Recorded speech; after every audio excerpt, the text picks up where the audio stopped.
Ok, on est un peu bancal dans la caméra, mais ça va. Donc, bonjour à tous. Aujourd'hui, je vous appelais des collectionneurs. Donc, déjà, on va se définir qu'est-ce qu'un collectionneur, hein, déjà. On a deux types de personnes qui aiment Yu-Gi-Oh! Hein. Donc, il y a ceux qui jouent, donc ils font que des duels, ils jouent pour gagner, pour s'amuser. Voilà, déjà ça fait un type de personne qui aime Yu-Gi-Oh! Le deuxième type qui est beaucoup plus répandu, voilà, qui est beaucoup plus répandu, c'est le type des collectionneurs. Donc qu'est-ce qu'un collectionneur? Déjà on va le définir très simplement. C'est quelqu'un qui achète des cartes pour les garder. Voilà. Euh, donc là tu as plusieurs types de collectionneurs aussi. Donc tu as le type collectionneur de niveau 1.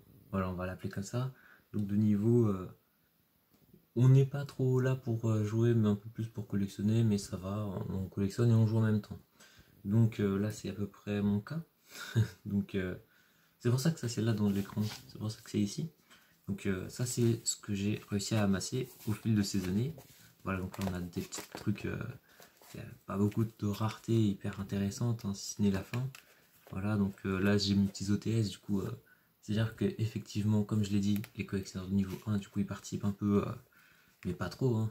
Voilà, ils participent juste pour collectionner voilà, des petits Jingersu, il y a des petites Ultra, voilà, les OTS 7, et puis ça fait partie de ma collection perso. Voilà. Donc, mis à part ça, donc, ensuite, tu as le collectionneur niveau 2. Le collectionneur niveau 2, qu'est-ce qu'il fait? Bah, du coup, lui, il achète, mais il achète tranquille des grosses collections. Vraiment des grosses collections. C'est vraiment celui-là qui veut finir une collection. Il va la finir. On ne sait pas comment il va faire, mais il va la finir. Donc là, du coup, tu as plusieurs possibilités de finir une collection. Soit tu achètes les cartes, soit tu trouves des cartes.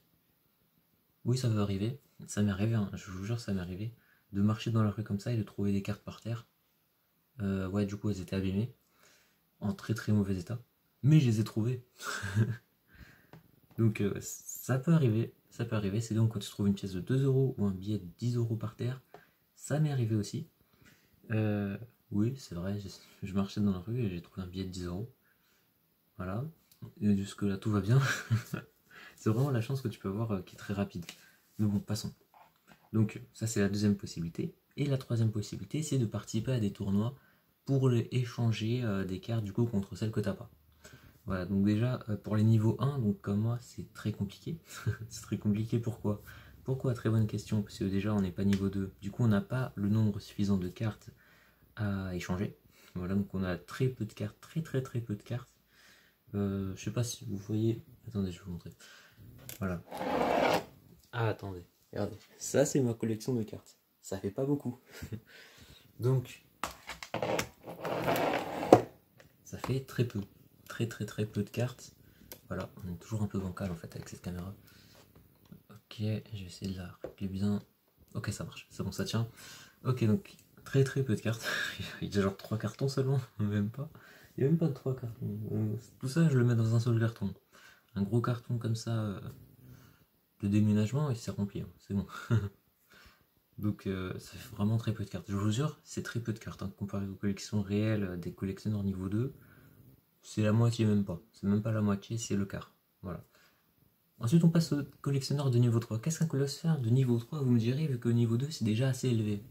Et ben niveau 3, c'est celui qui achète vraiment genre 10 gros packs.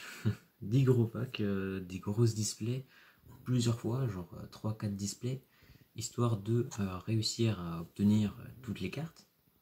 Et une fois qu'ils ont obtenu toutes leurs cartes, et ben, ils revendent les doubles, histoire de se rapporter un bénéfice. Ce que ne veut pas faire un niveau 1 ni un niveau 2. Je sais pas que les niveaux 2 ils peuvent y arriver. Donc ensuite, tu as plusieurs échelons, hein, c'est pour ça qu'on parle de niveau de collection. Donc moi je suis niveau 1 de collection, donc pour l'instant ça va. Ça va. Je suis en train de passer niveau 2, tout va bien. Je suis en train de commencer à vendre toutes celles que j'ai en double, ou en plutôt en triple, voilà. Donc pour l'instant c'est des cartes vraiment communes, du coup tu peux pas vendre des cartes hyper rares pour l'instant quand t'es niveau 1. Parce que quand t'es niveau 1, choper une carte hyper dure à trouver c'est déjà hyper dur pour toi. Alors que pour un niveau 3 ou un niveau 2, ça va être un peu plus accessible. Donc tu peux pas te permettre de la virer. Voilà. Ça c'est très clair. Par exemple, tous ceux qui font des tournois du coup, vous avez dû à un moment choper un petit Dinkersu. Voilà. Bah, le collectionneur niveau 2 et niveau 3, eux ils doivent l'avoir en 2 fois ou en 3 fois. Ce qui leur permet du coup de pouvoir se débarrasser d'une, histoire de pouvoir racheter d'autres collections, de pouvoir acheter plus de packs de boosters, d'autres displays, ce qui leur permet du coup d'agrandir leur collection et de passer encore à un niveau supérieur de l'échelon. Parce que oui, dans les niveaux, il y a des échelons encore une fois. Donc moi je suis niveau 1 type avancé, donc je suis presque au niveau 2. Voilà. Et il y a les niveaux 1 très très bas, donc ceux qui viennent de commencer. Donc d'habitude tu commences avec des petites collections récentes et ensuite tu essaies de finir celles qui sont les plus anciennes.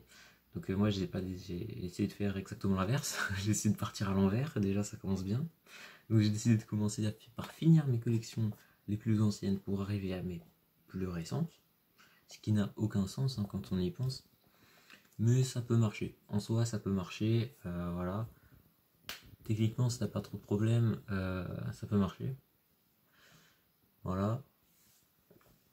Donc, ensuite, pour être un beau collectionneur, vous me direz qu'est-ce qu'il faut faire. Mais voyons, pour être un beau collectionneur, un bon collectionneur, et ben déjà, c'est quelqu'un qui sait où trouver de la place. Voilà, donc déjà, si t'as pas beaucoup de place, tu peux pas être un très grand collectionneur, un très bon collectionneur surtout. Parce que il faut en fait que tes cartes restent dans un endroit où ils sont sûrs. Donc là, vous avez vu du coup, moi, ils sont en bac avec plein de cartons. Ils sont bien remplis de cartons. Voilà. Du coup, ça rend vraiment la chose un peu plus facile. Il faut également que tu saches les trier. Voilà, il faut que tu saches trier. Donc, tu as plusieurs manières de triage.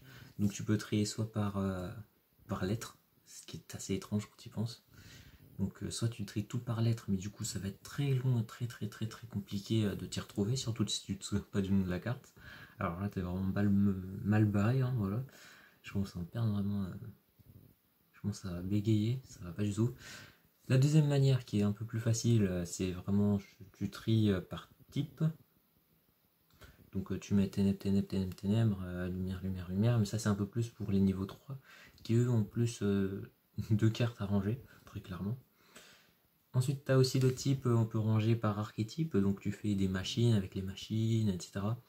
Et dans cette propre classe, du coup tu les retries à nouveau par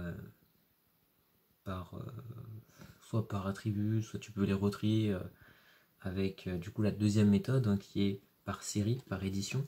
Voilà, donc moi je les ai tous triés par édition, donc les plus anciennes elles se trouvent là-dedans. Les plus anciennes elles se trouvent là-dedans, donc là la plus ancienne que j'ai, je vais vous le dire, c'est DDY. Donc le deck de démarrage de Yugi, voilà, et le DDK, donc deck de démarrage de Kaiba, avec un peu de L2D. Voilà, je crois que j'ai que 2 cartes LDD. Voilà, donc ils sont triés. Donc ça c'est la quatrième méthode, donc c'est la méthode uniquement par édition. Donc là tu vas gagner un peu plus de temps, mais tu vas pas réussir à ranger bien ta collection où tu veux. Donc pourquoi? Attendez, je vous amène pourquoi. Je vais vous dire pourquoi. Je vais vous dire pourquoi. Alors.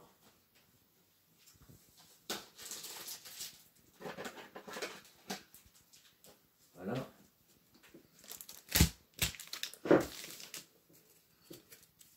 Et voilà.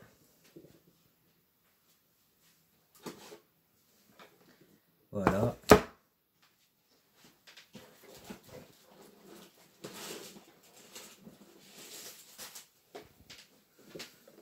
Voilà. Voilà pourquoi. Et ben ça va vous faire gagner certes du temps, mais ça va vous faire perdre beaucoup de place. Pourquoi ça va vous faire perdre de la place? Parce que notamment ça va être plus compliqué à ranger. Donc tout ça c'est vraiment ce que j'ai du coup. Du coup là je sais exactement où tout se trouve. Tout se trouve quelque part. Donc j'ai décidé en fait du coup de vous montrer comment est-ce qu'un vrai collectionneur doit collectionner ses affaires. Hein. Mais après vous avez plusieurs méthodes comme je vous l'ai dit. La mienne c'est pas forcément la meilleure mais c'est une de celles qu'utilise le plus de monde. Voilà. je le sais parce que c'est évident, c'est évident. Ça paraîtra évident à tous les collectionneurs niveau 2, 3, peut-être pas niveau 3, parce que niveau 3 ils ont plus de choses à faire, du coup les trier par série et par édition c'est vraiment pas la bonne idée. C'est vraiment un truc qui va leur faire perdre beaucoup de temps. D'ailleurs par édition c'est exactement du coup par série, hein, mais il y a aussi ceux qui la trient. La dernière méthode, celle qui est vraiment la plus compliquée, c'est vraiment les trier toutes par nom. C'est-à-dire que vous mettez tous les réacteurs avec tous les réacteurs. Voilà, parce que là j'ai un exemple du coup. Réacteur de piège, tu peux mettre tous les réacteurs de piège. Peu importe les éditions, ensemble. Oui, pourquoi pas. Pourquoi pas faire ça, c'est vrai. Du coup ça rejoint la méthode que j'avais dit au début, la méthode avec par lettre. Mais c'est plus long. Parce que tout simplement... après, il va falloir déplacer tout l'alphabet. Voilà. Tout l'alphabet, il va falloir le déplacer encore. Donc là, moi, j'ai qu'un seul classeur. Hein. Vous l'avez vu, j'ai qu'un seul classeur. Du coup, là, je vais essayer d'en acheter d'autres. Hein, parce que celui-là, il est déjà rempli. Voilà, il est déjà rempli. J'ai encore tout ça à ranger. Donc, pour faire simple, là-dedans, qu'est-ce qu'on a? On a toutes les vieilles cartes des éditions. Je les ai déjà triées toutes. Du coup, la méthode de tri la plus simple et la plus connue, c'est soit... Tiens, quand vous achetez des tin box, gardez les boîtes. Quand vous achetez des decks, gardez les decks. Enfin, gardez les boîtes de decks, je veux dire. C'est plus simple. C'est plus simple parce que, après que vous ayez ouvert le deck, vous l'avez joué et tout, une fois vous avez trouvé un autre deck plus puissant que lui, et que vous entrez encore, vous voulez garder un deck, hein, vous continuez. Mais du coup, c'est plus simple à ranger à nouveau. Ensuite, tu les laisses en vrac, ou alors tu les gardes sous sleeve comme ça. C'est ce que je fais avec mon deck d'ailleurs, mais c'est pas une bonne idée. Mais moi, j'ai des protections ultra pro. Ceux-là, c'est vraiment les protections censées pour être dans des classeurs ou dans les comment ça s'appelle, dans les portfolios. Bien vu, bien vu. Donc les portfolios. Donc ça, c'est vraiment les sleeves censés être pour les portfolios. Donc ensuite, vous me direz, mais ça va coûter hyper cher, tout ça, etc. Pas forcément. Donc là, j'ai qu'une seule boîte et regardez tout ce que j'ai mis dedans. Quasiment rien. Quasiment rien. Franchement. Voilà, là, il me reste encore des sleeves, donc ça va. J'ai encore quelques sleeves. Ah d'ailleurs, ça c'est mes cartes fausses. Bientôt je vais les ouvrir. Je vais vous montrer ce qu'il y a dedans. Donc, voilà, donc n'hésitez pas à garder les tin box, ça peut faire de très bons range cartes. Ok. Donc ici on a d'autres petits trucs. Voilà, je peux vous montrer. Donc là, je les ai triés par série. Évidemment, du coup, les boosters, faut les garder. Les boosters, faut les garder. Là, par exemple, c'est pas du movie pack, c'est du... si je ne me trompe pas. C'est quoi déjà? C'était du... Attendez, me dites rien. C'était pas du YS11? Non, c'est pas ça. Ok, c'était du GENF.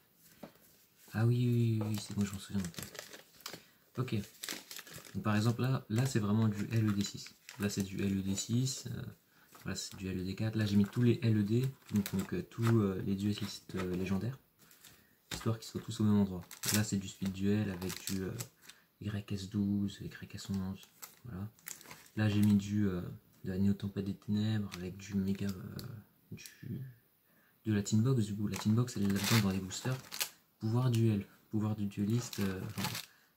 Duel power. Voilà. Justement, c'est la boîte pouvoir du duel. Voilà.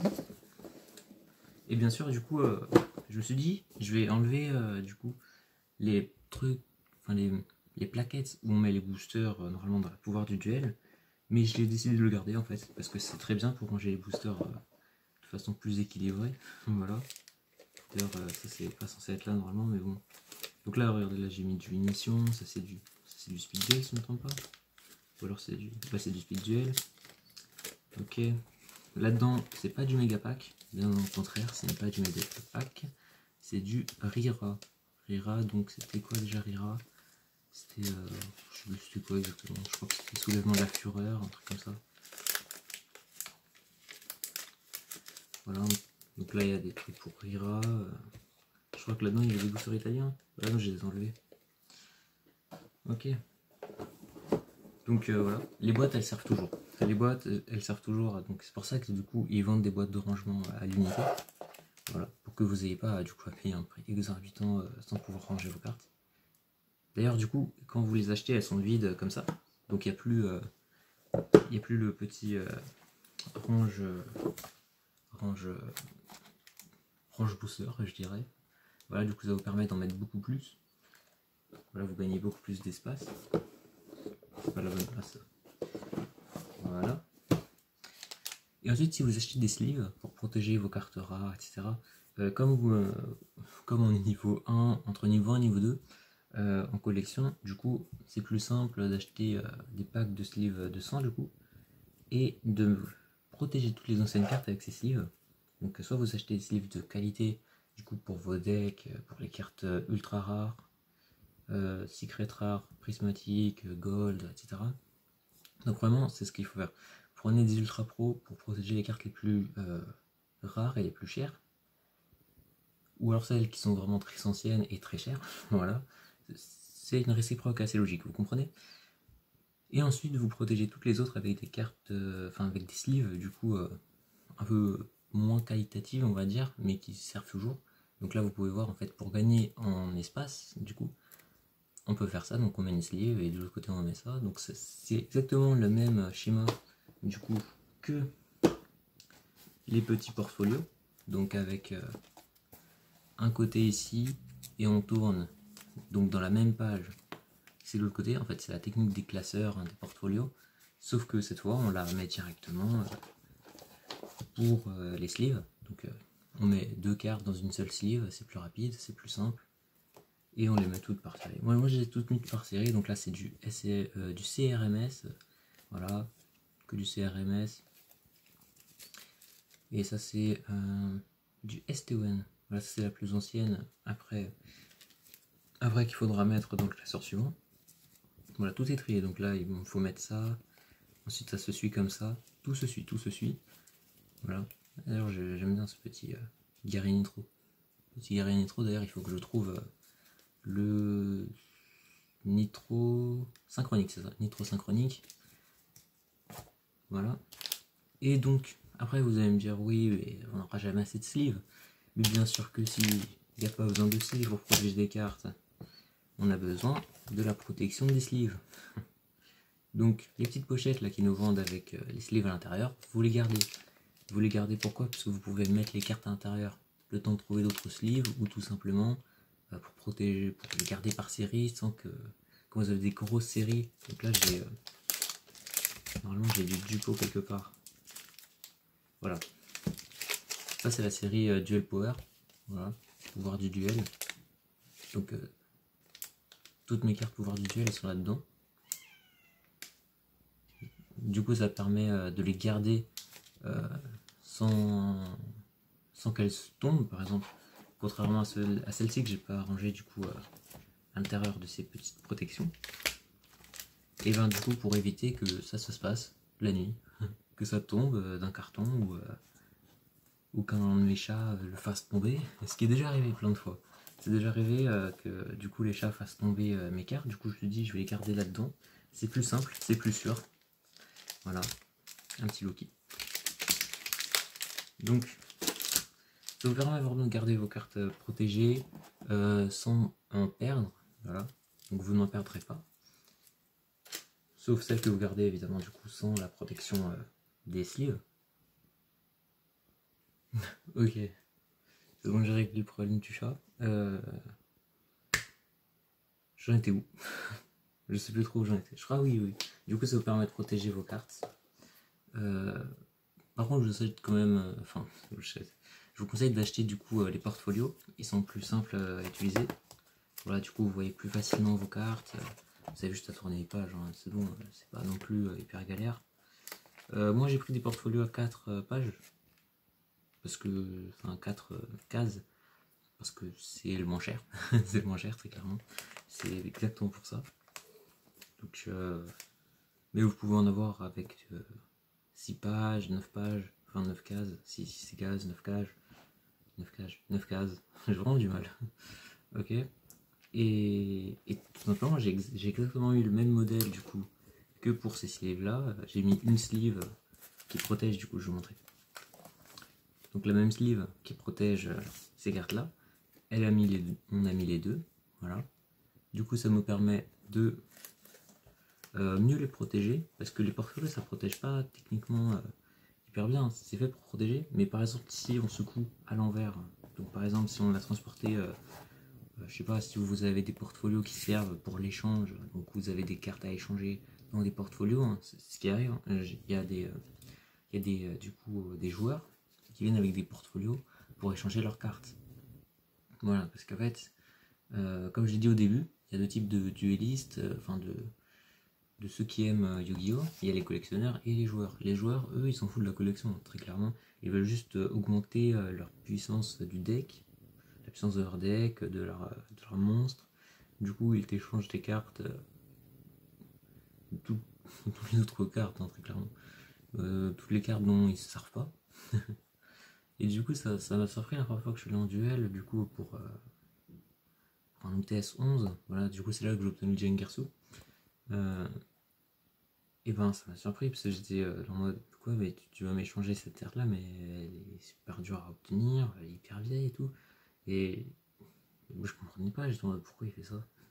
Là on me dit bah, oui mais si t'en sers pas tu peux l'échanger, la vendre, etc.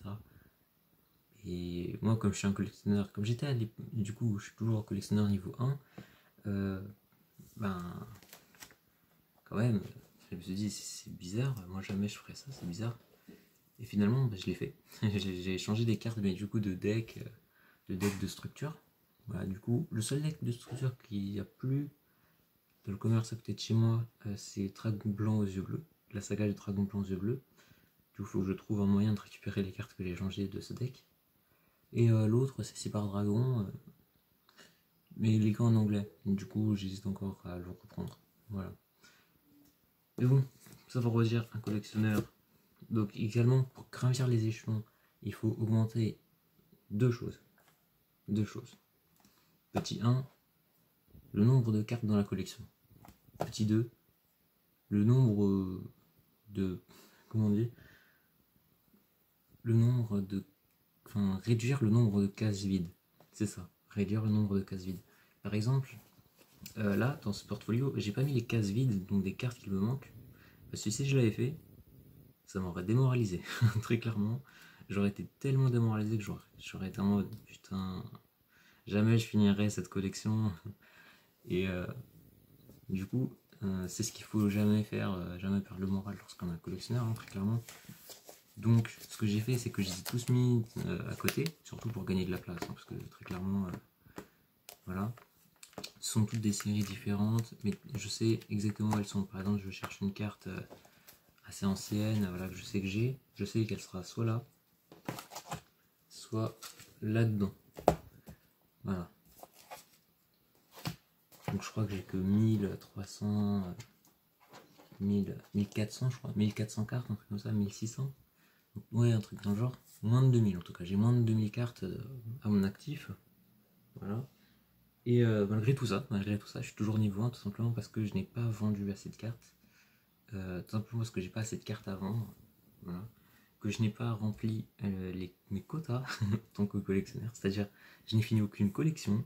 Aucune. Très clairement, j'en ai fini aucune.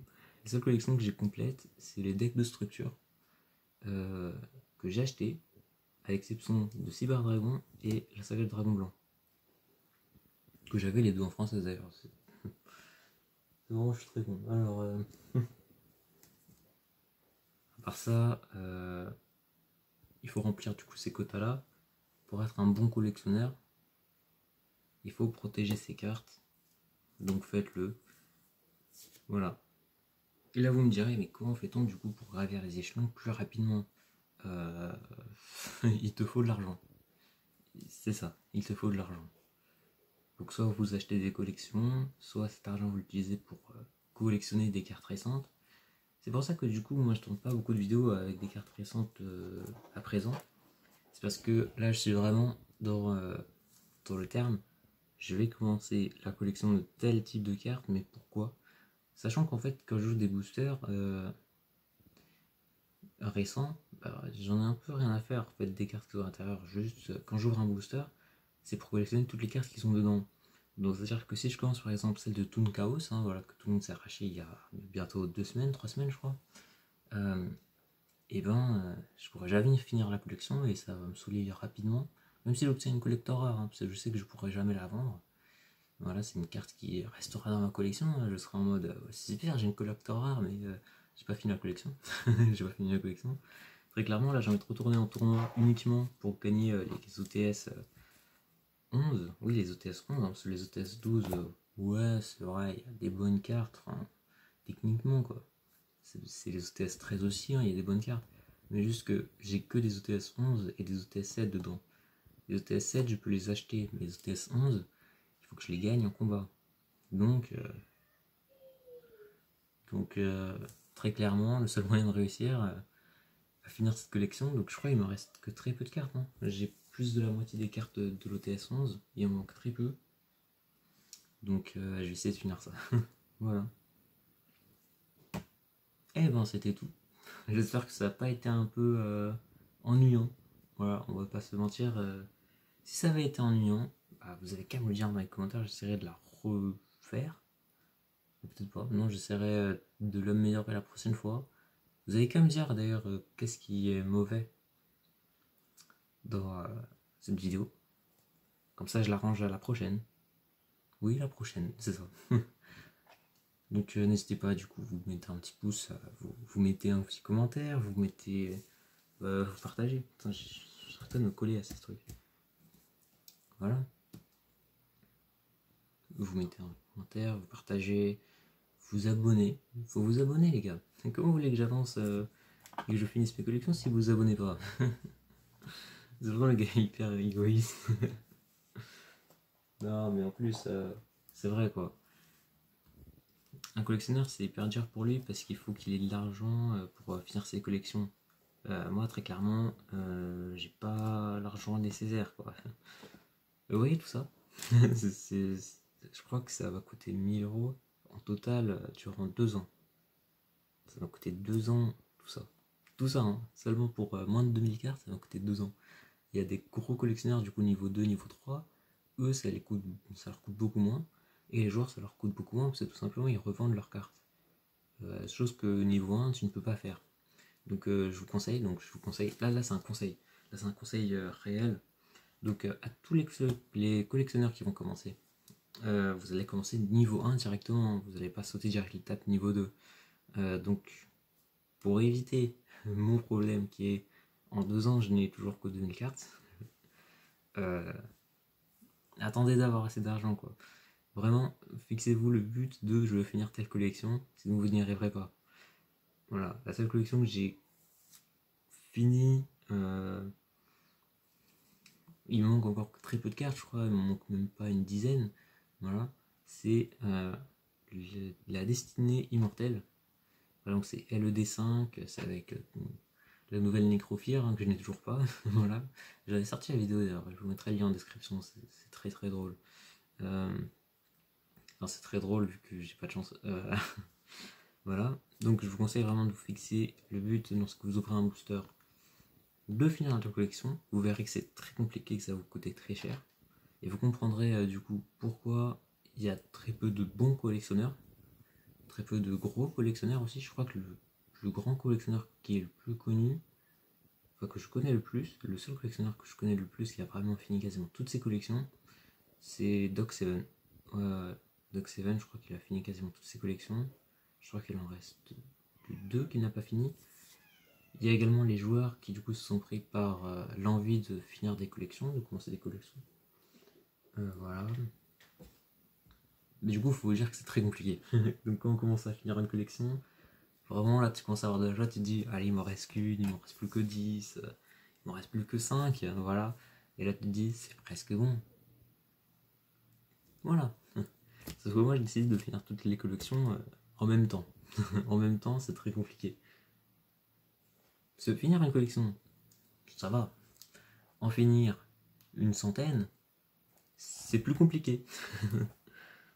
Donc, du coup, si vous vous lancez en tant que collectionneur, je vous conseille de vous lancer vraiment sur une collection, de la finir, et ensuite passer à la suivante. Ne pas faire comme moi, d'essayer de finir toutes les collections en même temps, parce que c'est bien trop compliqué. Voilà, très clairement, tu n'auras jamais assez pour tout finir. Voilà.